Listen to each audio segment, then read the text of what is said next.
Be sure সৈনিক canteen. আমি রামসাধন সিংহ মহাপাত্র। আমার আইডি 002145। বিগত 2 বছর আগে আমি এই ক্যান্টিন শুরু করেছিলাম।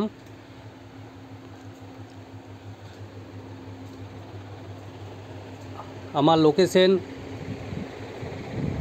বাঁকুড়া ডিস্ট্রিক্ট, সারেঙ্গা। পশ্চিমবঙ্গে কোনো ফৌজি ভাই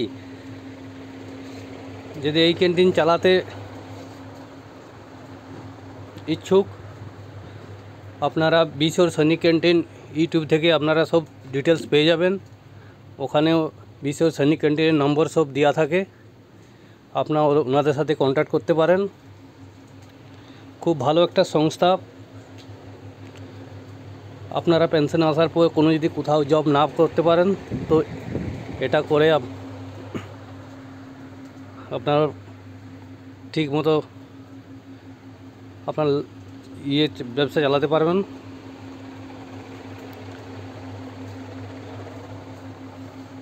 আর আমি গত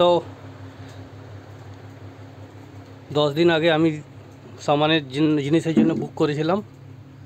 আজ তার ডেলিভারি আছে। সমস্ত প্রোডাক্ট ওখানে পাওয়া যায়। এখন একটা অফারও চলছে, যদি আপনি 1 লাখ টাকার জিনিস নেন তাহলে 9 টাকা কেজি ফরচুনের চিনি আপনাকে 100 কেজি দেওয়া হবে। ধন্যবাদ।